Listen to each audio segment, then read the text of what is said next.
Assalamualaikum warahmatullahi wabarakatuh. Halo, selamat beraktivitas, salam hangat, salam sehat, menyapa Jaliners dimanapun Jaliners berada. Nah baiklah, kembali lagi bersama kita Jalin, kita jaga lingkungan kita. Nah hari ini spesial episode kedua. Gimana Jaliners, udah nggak sabar ya ketemu dengan kita lagi. Nah hari ini Nisa kembali membawakan bintang tamu kita, narasumber kita yang nggak kalah freshnya dengan episode yang pertama. Jadi ini masih bulan-bulannya Duta Lingkungan Hidup dan Kehutanan Kalimantan Barat. Kita kedatangan pemenang kedua atau juara kedua kita. Siapa dia? Nah, nggak berlama-lama lagi, kita akan langsung berkenalan. Karena apa? Ingat, Kita Jalin adalah program yang membahas tentang isu atau permasalahan lingkungan di sekitar kita dengan menghadirkan narasumber yang tentunya sangat kompeten di bidangnya. Kali ini langsung saja, mari kita berkenalan dengan Kak Francisca Roina Siregar, benar? Iya, betul. Benar. Jadi namanya panjang, tapi dipanggilnya ternyata cukup Kak Ica aja tuh. Iya. Jadi benar ya? Iya, betul. Oke.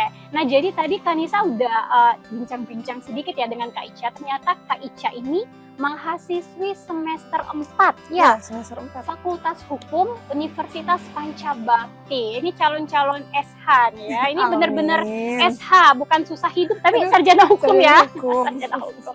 Nah, oke, langsung saja mungkin silakan Kak Ica perkenalkan diri dan menyapa Jaliners terlebih dahulu. Oke. Terima kasih Kak untuk kesempatannya. Halo semuanya, perkenalkan nama aku Francisca Roina Darka Siregar. Panggilannya Ica, umur aku 20 tahun. Sekarang kebetulan lagi seperti yang kakak bilang, aku berkuliah di Universitas Pancabakti, jurusan hukum semester 4. Oke, 20 tahun dan sedang menempuh pendidikan hukum. Nah, tetapi walaupun background Kak Ica ini kuliahnya hukum, Jaliners jangan salah loh. Tetap bisa menjadi Duta Lingkungan Hidup dan Kehutanan Provinsi Kalimantan Barat. Nah, itu kan luar biasa banget ya. Nah, mungkin kita bisa bincang-bincang sedikit dengan Kak Ica ya terkait hal itu. Namun sebelum itu, ini aku dan Jaliners penasaran banget nih. Kira-kira Kak Ica sendiri ya, asalnya dari mana sih? Apakah langsung plek ketiplek di Pontianak dan ikut Duta Lingkungan Hidup dan Provinsi Kalimantan Barat ini atau gimana? Aku asalnya dari Lendak, SD sampai SMA. Ke Pontianak kebetulan karena kuliah, jadi merantau. Oh alah. Jadi kalau yang kemarin dari Bengkayang lama di Pontianak, sekarang dari Landak ya teman-teman. Jadi luar biasa banget ini teman-teman duta kita ya. Nah ternyata panggilan-panggilan mengikuti audisi Duta Lingkungan Hidup dan Kehutanan Kalbar ini nyampe nih ke penjuru-penjuru daerah nih. Dari Bengkayang ke Landak ternyata luar biasa. Nah mungkin boleh dong Kak Ica cerita sedikit-sedikit ya tentang keseharian Kak Ica apa aja. Lalu awal mula sampai bisa ikut Duta Lingkungan Hidup itu gimana sih? Oke. Keseharian aku tentunya berkuliah. Kemudian awal mula aku ikut Duta Lingkungan pertama karena diajak teman. Dan pada saat itu kebetulan aku masih libur semester. Jadi kan libur semester kan bingung ya mau ngapain, mengisi waktu luang ya. Libur kan lama ya libur semester. Jadi itu aku rasa kayak kesempatan buat aku coba hal baru nih di hidup aku. Karena kan aku orangnya bisa dibilang terlalu nggak mau coba-coba hal baru, apalagi yang seneng di zona nyamannya ya. Apalagi yang berhubungan dengan banyak orang. Aku sedikit malu sebenarnya. Nah, jadi Kak Ica ini ternyata menantang diri nih ya Jaliners. Nah, barangkali ada yang sama makhluk rebahan nih awal mulanya sama kayak Kak Ica gitu kan, tetapi berusaha keluar dari zona nyaman, menantang diri. Nah, dan wah berojol jadi juara 2 tuh. Jadi hebat banget ya. Coba-coba berhadiah ternyata. Nah oke, selain itu sebelumnya apakah Kak Ica memang punya panggilan lain gitu terhadap dunia isu-isu lingkungan sehingga mengikuti ajang ini? Atau gimana? Mungkin karena kerisihan dari aku yang biasanya ngelihat langsung orang-orang nih mentuk gitu, buang sampah sembarangan. Jadi tuh kalau misalnya aku negur langsung kan kayak aku juga aku nih siapa sih gitu, negur-negur. Emang lo siapa gitu ya? Kamu siapa? Jadi aku ikut Duta Lingkungan supaya juga itu jadi privilege tersendiri untuk aku. Ketika misalnya ada orang yang membuang sampah, kayak misalnya sekarang nih teman-teman aku di kampus kayak main lempar-lempar aja nih sampah. Mm-mm. Terus pas ada aku kebetulan dibilang kayak, kamu tuh buang sampah tuh ada duta lingkungan loh. Tuh, jadi kan kayak, iya ya, Oke, maaf ya duta oke. lingkungan, walaupun diolok-olok gitu tapi Iya. memberi dampak positif lah ya. Setidaknya dengan privilege itu Iya. bisa digunakan untuk teman-teman sekitar Iya, ya. betul. Oh, ternyata ada udang di balik batu. Nah, oke, tapi itu cukup menarik ya. Artinya ketika memang Kak Ica pribadi merasakan ketika dia mendapatkan titel ini itu Iya. nggak cuma sembarang titel Jaliners. Ternyata dia bisa menjadi role model gitu ya untuk Iya, teman-teman betul. yang lain, minimal tadi tuh. Jadi malu untuk buang sampah di depan duta lingkungan gitu. Oke. Nah, kalau dari Kak Ica sendiri, tadi kan Kak Ica kan bilang ini pertama kali first time-nya Kak Ica ikut Iya. ajang-ajang ya. Betul. Nah, kira-kira kesulitannya tuh awal-awal gimana sih? Barangkali ada Jaliners yang ingin nyemplung di dunia yang sama gitu, tetapi punya kekhawatiran yang barangkali berangkatnya sama nih dari Kak Ica. Kira-kira awalnya struggle-nya tuh apa-apa aja sih gitu ya? Struggle-nya tentu insecure. Oh, insecure. Sama peserta lainnya ya tentunya. Merasa kurang oke. percaya diri, kadang juga ngerasa kayak, aku nih bisa nggak ya, ngeraguin diri sendiri. Mempertanyain ini ya, kapabilitas kemampuan diri ya. Tapi setelah dijalanin ternyata tuh bisa, ternyata dan juga nggak sesulit itu. Artinya perangnya tuh di kepala kita Iya. sendiri sebenarnya ya. Padahal kita tuh belum tentu tahu kan kayak kita nih bisa atau nggak bisa kalau kita nggak mencoba itu sih, Kak. Oke, you never know if you never try. Yes. Jadi kayak maksud Kak Ica, dijalanin aja dulu, Betul. jangan overthinking sendiri Iya. gitu ya. Nah, itu yang gak baik ke Jaliners. Nah, lalu kalau dari Kak Ica sendiri, kira-kira persiapan untuk ikut Duta Lingkungan Hidup dan Kehutanan Kalbar ini apa-apa aja? Apakah cukup dengan mengumpulkan niat atau gimana gitu?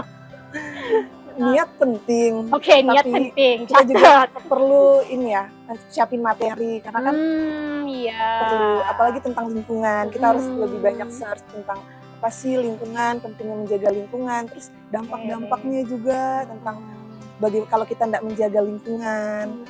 Artinya memang knowledge-nya dipersiapin ya. Oke. Selain itu juga tentang mungkin cara kita berjalan, catwalk. Nah, ini photoshoot, sama ya dengan model. yang diomongin Iya. di episode sebelumnya. Nah, jadi kita bakal kulik sedikit ya. Ini kan kita berbicara tentang Duta Lingkungan Hidup dan Kehutanan. Iya. Nah, tapi ternyata ada catwalk-catwalknya juga ya. Iya, Nah, kalau dari betul. Kak Ica sendiri yang baru pertama kali gitu kan, baru pertama kali artinya Iya. kan, itu gimana sih tips and triknya?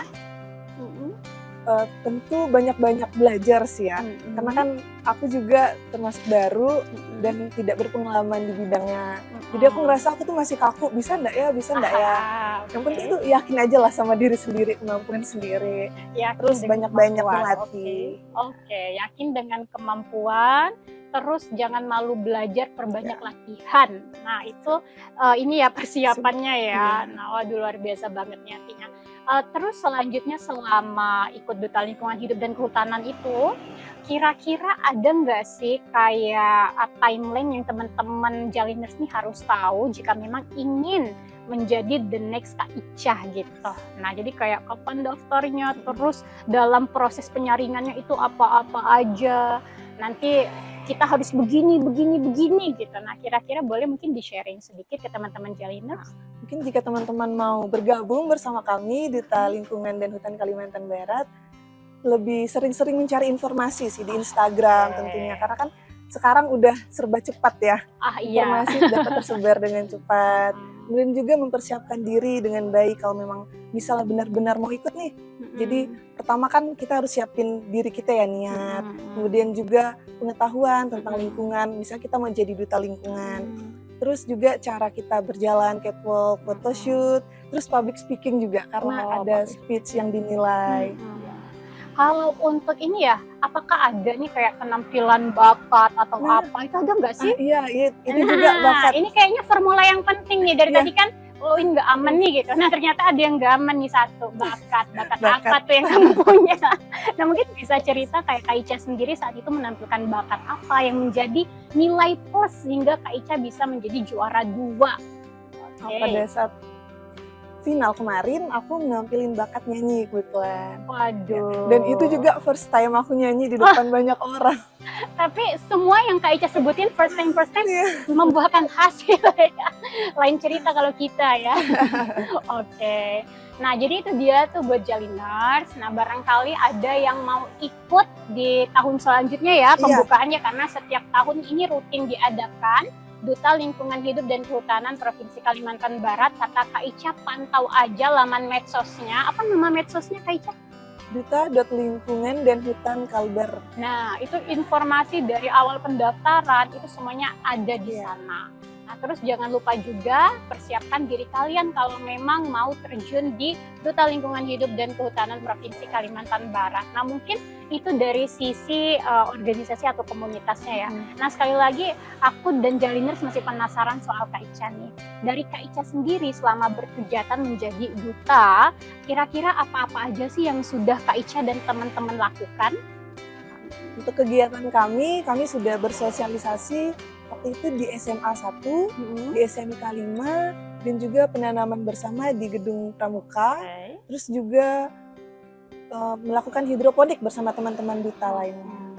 Nah, artinya ini memang kumpulan anak-anak muda yang kegiatannya ini wadah positif banget, karena kalau tadi ya yang Kanisa simak itu ada road to school berarti ya, keliling sekolah itu memperkenalkan, mensosialisasikan tentang pentingnya menjaga lingkungan kemarin dalam rangka Hari Sampah Nasional. Nah, itu luar biasa banget ya, artinya memperingati Hari Sampah dikasih edukasi oleh Duta Lingkungan Hidupnya langsung loh. Nah, lalu setelah itu juga ada penanaman tadi ya. Itu kira-kira apa sih yang ditanam? Apakah harapan yang ditanam?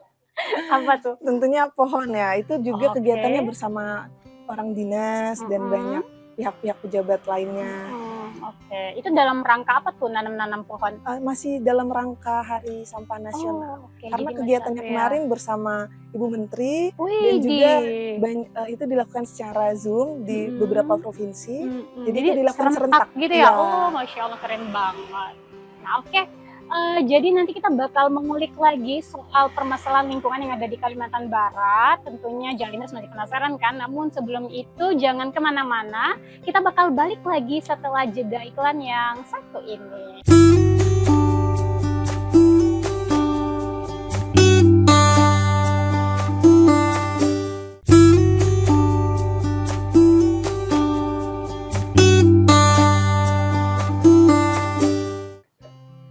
Balik lagi bersama kami di Kita Jalin, kita jaga lingkungan kita. Nah, oke, Jaliners, tadi kita sempat terjeda sebentar ya. Nah, tapi ini tenang aja, langsung nanti Kanisa kasih nih sesi selanjutnya buat Jaliners yang kepo-kepo bertanya sama Kak Ica nih spesial, masih kita lanjutin. Nah, tetapi kali ini mungkin Nisa dan Jaliners nih penasaran tentang pandangan Kak Ica mengenai permasalahan lingkungan di provinsi kita begitu.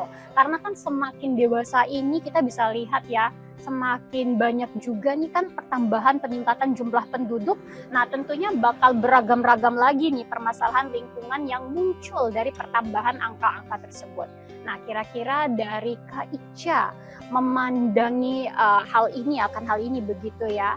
Kira-kira ada nggak sih permasalahan lingkungan yang saat ini kayaknya urgent banget dan harus menjadi perhatian kita bersama gitu? Tentu ada ya Kak, kayak misalnya kebakaran hutan, dan juga banjir, dan juga sampah. Itu sampah dan juganya banyak ya.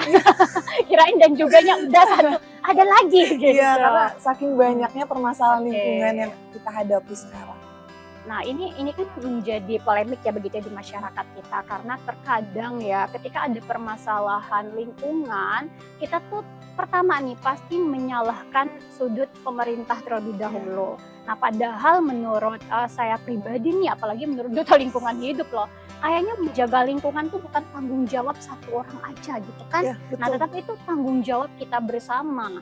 Jadi dari pemerintahnya oke, ini juga ada duta-duta yang keren kece, bahkan kita masyarakat juga harus terlibat. Nah, kita bakal jump to the point, salah satunya ini kayaknya yang nggak pernah hilang deh, tiap tahun ada aja terus ya, yaitu tentang kebakaran hutan dan lahan. Nah, ini menjadi pertanyaan tersendiri ya, ini kenapa setiap tahun khususnya di Kalimantan Barat kebakaran hutan dan lahan ini menjadi apa ya, kayaknya abadi gitu, nggak hilang-hilang. Dari Kak Ica sendiri kira-kira mengamatinya seperti apa sih tentang karhutla di Kalimantan Barat ini?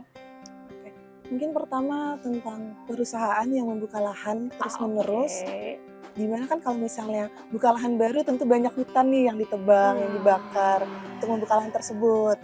Selain perusahaan juga dari pribadi mungkin ya, kayak misalnya seorang yang membuat ladang, dimana kan ladang tersebut harus dibakar. Sedangkan kita pada saat ini kan musim kemarau nih, jadi hutan dibakar musim kemarau, jadilah dia. Oke, jadi maksudnya ini diperparah selain memang dari manusianya yang memang ada kepentingan tersendiri gitu ya. Ditambah kayaknya alam sekarang memang nggak mendukung nih gitu, lagi musim kemarau. Nah, bisa dibilang juga kalau di Kalimantan ini ya, kayaknya musim kemarau tuh udah jadi bulan-bulanannya kita gitu ya. Nah, tetapi kalau dari data yang Kak Nisa baca ya, ternyata dari 2019 sampai 2024 ini titik panas untuk hotspot pembukaan lahan atau kebakaran hutan tuh agak menurun nih teman-teman. Yang sebelumnya tuh ada 6.600-an jadi 6.300-an. Tapi walaupun demikian masih 6.000-an, nggak bisa berbangga hati gitu ya. Nah, tapi balik lagi, dari Kak Ica sendiri melihat fenomena kebakaran hutan dan lahan yang menjadi fenomena tetap ya setiap tahun ini, kira-kira dampaknya yang kita rasakan dari Kak Ica apa aja sih gitu? Dampak dari kebakaran hutan tersebut tentu ada beberapa, kayak misalnya kesehatan nih, dimana pada saat kebakaran hutan apalagi yang kemarin sempat cukup besar ya, kabut asap, terus sampah-sampahnya tuh berterbangan di mana-mana, itu kan banyak juga yang terkena ispa. Itu kita kirain salju deh ya. Iya, gitu. Ternyata bukan salju. Nah, itu berarti bahaya ya kalau sampai terhirup terkena mata. Kemudian juga mengganggu perekonomian kan, jadi kayak perekonomian terganggu, kemudian juga mengganggu aktivitas kita, di mana kita harusnya bisa beraktivitas dengan normal, tapi karena kabut tersebut jadi dibatasin aktivitas di luar rumah. Oh iya ya, karena ini agak flashback ya, kita pernah kalau nggak salah kayak aku di Pontianak pribadi gitu ya, pernah ada masa kabutnya itu tebel banget gitu, sampai mengganggu jarak pandang, kayak kita berkendara tuh bisa nabrak tiang listrik loh teman-teman. Nah, jadi itu salah satu dampak negatifnya ya dari kebakaran hutan dan lahan. Nah, setelah kebakaran hutan dan lahan, kira-kira ada isu lain nggak yang menurut Kak Ica kayaknya sering terjadi di provinsi kita, permasalahan lingkungan di sekitar kita ini gitu, selain kebakaran hutan dan lahan? Tentu ada ya, yaitu banjir kan. Oh iya, banjir. Setiap tahun pasti ada. Mungkin salah satu penyebabnya karena kita juga terkenal ya, kalau di Pontianak kan 1000 paret gitu ya, 1000 sungai ini, kalau di Kalbar nih banyak banget anak-anak sungainya. Nah, itu selain memang faktor alam yang seperti tadi ya, kira-kira ada nggak sih penyebab misalkan yang memang banjir tuh murni karena kesalahan kita, bukan cuma alam? Kalau dari Kak Ica sendiri menanggapinya tuh gimana sih? Tentu selain karena faktor alam, itu juga karena faktor kita, ulah manusia, dengan kita membuang sampah sembarangan, kita tidak memperhatikan lingkungan, itu adalah salah satu dampak banjir. Oke ya, karena sampah ternyata, ini nggak jauh-jauh. Nah, kalau dari budaya membuang sampah sembarangan, tadi kalau kita balik cerita di awal ya, Kak Ica tuh pengen jadi duta karena tadi tuh Jaliners ada perasaannya yang kesel, gerem gitu ya, melihat di sekelilingnya masih banyak orang yang suka buang sampah sembarangan. Nah, kita balik lagi ke budaya masyarakat yang suka buang sampah sembarangan. Ada nggak sih kira-kira dari Kak Ica yang menyoroti ini, kayak kenapa sih mereka buang sampah sembarangan? Apakah kira-kira itu memang karena pure merekanya aja yang bandel, atau mungkin butuh sosialisasi khusus ya? Atau memang kayaknya nggak ada tempat sampah yang disediain terdekat? Mungkin dari Kak Ica ada melihat ya jeli sendiri nih permasalahannya kira-kira apa? Boleh disampaikan? Mungkin saya setuju dengan pendapat Kakak yang mengatakan bahwa kurangnya tempat sampah karena ada beberapa tempat yang tidak menyediakan tempat sampah. Mungkin bukan tidak menyediakan ya, tapi sedikit menyediakan. Mungkin jaraknya jauh kali ya, sedangkan manusia nih rame nih. Nah, selain itu juga karena kurangnya kesadaran masyarakat mungkin, karena mungkin mereka pikir buang sampah cuma satu, gak apa-apa lah, enggak ngaruh yang juga. mikir gitu banyak ya? Iya, tapi yang mikir gitu banyak, jadi kan sampahnya numpuk nih. Oke, jadi jangan mengikuti pola yang sama gitu ya. Seharusnya kita bisa menjadi agen-agen agent of change gitu, dimulai dari diri kita sendiri. Nah, itu pesan untuk jangan membuang sampah sembarangan karena kebiasaan orang-orang juga ya suka Iya. buang sampah di sungai, bener Iya, ya? betul sekali Kak. Nah, itu kalau ini kan kita bicara kalau di Pontianak aja seperti itu. Tapi kalau di tempat asal Kak Ica kira-kira di Landak, ini banyak sungai kan? Iya. Sungai Landak. Iya. Nah, kira-kira di Landak itu apakah sama nih permasalahan yang kita hadapi gitu? Apakah masyarakat juga suka buang sampah gitu ya di sungai itu gimana? Nah, tidak dipungkiri itu pasti sih Oh Kak. iya sama juga Iya, ya. Oh 11-12. 11-12. Tapi kalau di sana masyarakat masih suka ini nggak sih kayak mandi di sungai, nyuci apa gitu di sungai? Nah, iya tentu masih karena kan itu salah satu sumber juga ya Kak. Oh, oke. Kehidupan kita kan. Karena kalau di Pontianak ya itu udah mulai agak jarang tuh. Nah, jadi kayak contohnya di kawasan Talise ini gitu. Itu pemerintah tuh Pemkot Pontianak ya terutama ya itu udah mewanti-wanti warga harus pasang ledeng. Walaupun ledengnya itu memang nanti airnya kan juga Iya, air dari sungai itu. gitu. Nah, tapi jangan sampai kayak dia nyuci deterjen nih pakai sungai Iya. cus gitu. Nah, itu salah satunya tuh usaha pemerintah untuk di pencemaran air. Nah, kira-kira kalau di tempat asal Kak Ica, ada nggak sih kebijakan-kebijakan seperti itu yang khusus untuk sungainya aja? Atau memang pure masih balik lagi ke kesadaran masyarakatnya sendiri? Ya kalau dari pemerintah tentu ada sama juga ya Oh, kurang dianjurkan lebih untuk ya. memasang ledeng. Cuman kan kesadaran masyarakatnya mungkin Iya, masih kurang, masih perlu oke. ditingkatkan. Nah, maka dari itu salah satu peran dari Duta Lingkungan Hidup dan Kehutanan ini adalah mereka harus kasih edukasi selalu ya, edukasi sosialisasi kepada masyarakat untuk meningkatkan awareness-nya tadi terhadap isu lingkungan. Oke, kayaknya sama nih ya banjir ya. Kayaknya di Kalimantan Barat ini PR kita salah satunya masih itu. Nah, tetapi kalau misalkan banjir yang pasang surut itu beda cerita lagi Jalina. Iya. Itu kayaknya memang bakal begitu. Itu mau ada sampah nggak ada sampah itu emang udah fenomena alam. Nah, tetapi balik lagi buat yang tadi ya kayak banjir hari hujan terus nggak drainasenya nggak berjalan lancar atau apa, artinya kesalahannya pastinya ada di diri kita nih. Itu bukan karena alam lagi Iya. gitu ya. Nah, oke. Selain banjir, tadi udah nyebutin sampah. Nah, ini kalau nggak salah Kalimantan Barat nih produksi sampahnya bukan produksi, maksudnya hasil ininya ya sampahnya bisa dibilang lumayan gede nih. Iya. Nah, itu dari Kak Ica sendiri menanggapinya seperti apa nih sampah? Dengan timbulan sampah di Kalimantan Barat ya, kita apakah itu harus sesuatu yang harus kita khawatirkan atau kayaknya masih aman-aman aja? Menurut Kak Ica gimana? Tentu itu sesuatu harus kita perhatikan ya Kak, kita perhatikan bersama karena sampah di sini udah banyak banget, apalagi kayak setiap kita pasti menghasilkan sampah setiap harinya.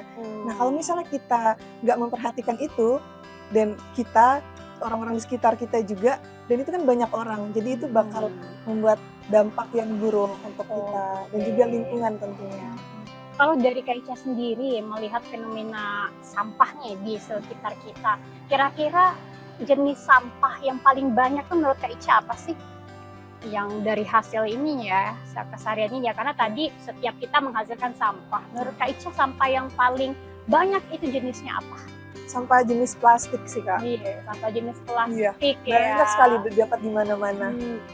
Ini sampah jenis plastik ini salah satunya bisa dihasilkan dari apa-apa aja biar Jalines lebih sadar diri lagi nih. Oh, aku nih ternyata menghasilkan sampah plastik gitu. Nah, itu dari apa-apa aja.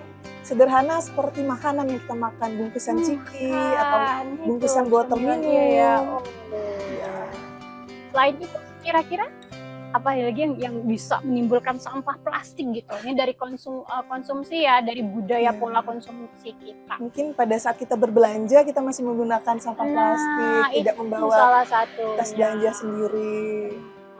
Gitu sih. Itu nggak kalah pentingnya itu ya Jaliners ya. Jadi tadi memang ya salah satu dari segi packaging yang masih menggunakan plastik, bahkan ini juga disebut tadi harus bawa tote bag sendiri ya, goodie bag gitu. Nah itu nggak kalah pentingnya, itu budaya hidup baru dan Kak Ica udah menggebiar-gebiarkan gitu. Nah oke, selanjutnya kita bakal bahas tentang ya peluang-peluang apa saja yang bisa dihasilkan dari sampah-sampah yang menurut Kak Ica sangat menyebalkan ya, karena tadi dong geron dalam buang sampah. Nah tapi sebelumnya jangan kemana-mana dulu, karena kita bakal balik lagi setelah jeda yang satu ini.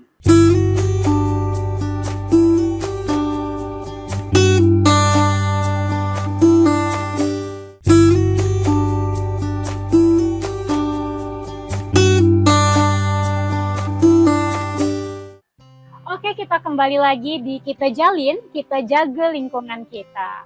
Nah oke, pada sesi kali ini juga nggak kalah serunya, kita akan membahas tentang dampak dan peluang-peluang apa saja yang bisa dihasilkan dari sampah. Ya bener ya tadi ya, karena ingat di setiap kesempitan pasti ada kesempatan. Nah oke, sebelum itu tadi Kak Ica sempat nih Jaliners berbicara tentang ini kayaknya lifestyle kita ya. Kayak misalkan kita masih nih dari segi sebagai konsumen dalam pola konsumsi kita masih menggunakan banyak sampah-sampah plastik. Nah tetapi setahu aku ya ternyata kayak di kantor-kantor aja tuh sekarang udah dilarang tuh pakai box-box yang styrofoam. Itu katanya nggak boleh. Jadi harus lebih yang ramah lingkungan katanya seperti itu. Nah kalau dari Kak Ica sendiri tadi misalkan untuk mengurangi sampah botol-botol plastik atau ini ya sendok-sendok non plastik, kira-kira Jaliners harus siapin apa-apa aja nih, karena itu kan terkait dengan kebiasaan kita ya, pola-pola apa aja yang harus diubah tentang keseharian Jaliners. Nah, tentu dengan membawa tumbler dan juga membawa bekal itu menjadi salah satu cara yang dapat kita lakukan. Karena dengan itu kita dapat mengurangi jumlah sampah plastik yang ada. Oke. Nah ini memang pembiasaan yang baik ya sebenarnya Jaliners ya. Kalau dulu-dulu tuh kayaknya di negara maju, bahkan orang kerja juga bawa bekal sendiri gitu ya. Nah kalau kita kan masyarakatnya masih ada mindset bahwa bekal tuh anak-anak SD, TK aja gitu kan. Kalau udah SMA, mahasiswa udah kerja tuh malu gitu ya nentek-nentekin bekal, padahal itu kebiasaan yang baik sebenarnya ya, sehingga perorangan itu dari tiap individu bisa mengurangi jumlah sampah plastik. Selain itu kira-kira ada pola hidup apa lagi sih yang harus Jaliners ubah? Dari pola konsumsi udah nih, apalagi kira-kira dari Kak Ica menanggapi? Mungkin kayak yang saya bilang tadi, ketika berbelanja kita membawa tote bag sendiri, jadi harus punya shopping bag tersendiri, jadi jangan pakai kresekan lagi. Tapi ada bagusnya juga nih ya dari produsen-produsennya, karena kalau dulu kan kita belanja sampah plastiknya itu, kreseknya itu kan gratis ya untuk bungkus-bungkusnya ya. Kalau sekarang kan dikenain 200 gitu ya, sehingga membuat kita tuh kayak mikir-mikir mau diplastikin enggak gitu. Nah mungkin itu salah satu pencegahannya ya, bisa dibilang kayak usaha upaya preventifnya gitu Jaliners. Nah tapi balik lagi, selain dari pihak merekanya, kita juga harus sadar diri dengan membawa shopping bag. Nah itu nggak kalah pentingnya. Nah oke Kak Ica, itu tadi sudah banyak pembiasaan-pembiasaan baik yang harus dilakukan dan Kak Ica udah berpesan tuh untuk Jaliners. Nah tapi kami juga masih pengen tahu ini nih dari Kak Ica sendiri, kira-kira ada nggak sih peluang-peluang dari permasalahan sampah di sekitar kita yang bisa berubah menjadi cuan gitu? Ada nggak barangkali? Tentu ada ya Kak, kayak salah satunya tuh bank sampah. Mungkin jarang didengar atau terdengar asing. Iya ya, bank sampah gitu ya. Jadi kita bisa mengumpulkan sampah, terus itu bisa kita tukar menjadi uang. Wah, jadi sampah kita yang enggak berharga gitu ya, bisa menjadi sesuatu yang berharga. Jadi uang. Wah, itu nice, good info banget ya untuk kita. Karena kayaknya ya, mungkin ada nih bank sampah di sekitar kita, tapi kayaknya kita kurang tahu nih. Nah nanti Jaliners jangan khawatir, karena bagaimanapun caranya insya Allah kita Jalin akan menghadirkan narasumber dari bank sampah. Terima kasih kepada Kak Ica yang sudah mengingatkan. Nah oke, selain bank sampah, kira-kira ada lagi nggak sih peluang-peluang dari sampah yang tadi bisa menghasilkan cuan-cuan tersendiri? Tentu ada sih Kak, misalnya dengan kita membuat suatu kerajinan, yang dimana kerajinan tersebut kan selain memiliki nilai hias, itu juga dapat memiliki nilai jual, dimana kita buat kerajinan itu dapat kita jual dan itu dapat menghasilkan uang. Seperti kami kemarin di SMK 5, itu dalam Hari Sampah Nasional, itu juga di SMK 5 para anak muridnya, itu mereka membuat suatu kerajinan terus dijual, jadi kayak pameran kecil-kecilan gitu Kak. Ya, jadi kan itu bisa dibeli orang dan itu menghasilkan lah untuk kita. Tapi itu tadi benar-benar sampah yang di recycle seperti kayak misalnya banner yang udah nggak dipakai itu dijadikan. Itu kalau banner bisa dijadiin apa tuh kira-kira? Itu kemarin waktu di SMK 5 saya lihat mereka membuat sebuah tas. Oh, kita taunya itu cuman ini ya, kalau orang jual gorengan tuh nutupin gerobaknya Iya, pakai banner betul. bekas gitu ya. Ini jadi Tas. tas. Keren-keren banget ya. Nah, mungkin ini salah satu efeknya kalau kita lihat anak-anak sekolah sekarang tuh dia punya ini nih, P5 namanya. Nah, salah satu P5 tuh itu tadi tuh ada program ininya ya, bagaimana dengan lingkungan, terus anaknya punya jiwa-jiwa apa gitu. Nah, maka dari itu salah satunya sampah pun juga menjadi perhatian. Itu artinya peluang baru ya, Iya. mengajarkan anak-anak sejak dini untuk mengubah sesuatu yang ya bisa dibilang nggak Nggak berkelas bernilai. ya, nggak ada Nggak nilainya, nilai. tapi menjadi sesuatu yang punya nilai yang ada kelasnya. Nah, oke. Nah, maka dari itu di kita jalin ini juga spesial, kita collab-nya dengan Kalisa Smart Village karena salah satunya Kak Ica itu tadi, dia mengubah barang-barang ini kan kayak botol-botol Nah, ini marjan juga gitu nih. ya. Nah, ini barang-barang ini kayak ya yang gitu-gitu lah ya, Iya. segala sendok-sendok bekas itu diubah dan dijual. Kalau warga di situ menjualnya di Dekranasda UMKM. Nah, itu salah satunya ya. Ternyata bisa juga nih masyarakat umum sekalipun, bahkan yang dari pelajar tadi kayak di SMK berapa? SMK 5. SMK 5. Nah, itu ternyata bisa. Nah, itu buktinya di sekolahnya bisa tuh menjual pada saat pameran-pameran tertentu ya. Iya. Nah, itu keren-keren banget tuh. Seandainya setiap sekolah bisa menerapkan seperti itu, kita rasa kayaknya masalah sampah pelan-pelan bisa teratasi ya. Nah, itu seperti itu. Nah, oke, dari Kak Ica sendiri, sebelum berakhir nih kebersamaan kita pada sore hari ini, kira-kira dari Kak Ica ada pesan yang ingin disampaikan nggak terkait dengan permasalahan sampah atau lingkungan di sekitar kita? Tentu diperlukan kesadaran dari diri kita sendiri ya Kak, untuk apalagi sampah, karena kalau bukan kita, siapa lagi yang peduli dengan lingkungan? Dan juga lingkungan sekitar kita, tidak hanya kita yang nikmatinnya, tapi juga untuk generasi yang akan datang. Jadi saya berharap teman-teman semua, teman-teman Jaliners dapat menjaga lingkungan sekitar, dan juga tentunya selalu peduli dengan lingkungan dengan cara membuat tumbler. Itu hal sederhana, banyak hal yang dapat kita lakukan untuk mengurangi sampah dan menjaga lingkungan kita. Waduh, luar biasa. Nah, itu udah diingetin. Kalau teman-teman tidak menerapkan, hati-hati, Kak Ica geram. Itu seperti itu. Nah, oke, Jaliners, untuk sesi kali ini nggak terasa kita sudah sampai penghujung acara.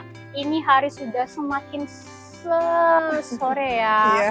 Nah, ini udah mulai golden hour-nya udah mulai muncul. Nah, nanti tapi jangan khawatir Jaliners, karena kita jalin akan kembali pada episode-episode selanjutnya menghadirkan narasumber yang gak kalah kompeten, keren, dan kece layaknya Kak Ica. Nah, oke, Jaliners, terima kasih sudah menyaksikan kami pada episode kali ini ya. Iya. Dari Kak Nisa dan juga Kak Ica, kita pamit undur diri. Nah, baiklah, mungkin itu saja ya Kak Ica. Terima kasih sudah bersama kami ya di Kita Jalin pada hari ini. Nah, dan kali ini kita bertempat di Kalisa Smart Village. Atas nama Kalisa Smart Village, kami juga mengucapkan banyak-banyak terima kasih atas kunjungan Saya dari juga Kak terima Ica. kasih. Nah, baiklah Jaliners, sampai jumpa di episode yang akan datang. Jangan lupa saksikan selalu Kita Jalin, kita jaga lingkungan kita. Akhir kata, wabillahi taufiq wal hidayah. Wassalamualaikum warahmatullahi wabarakatuh.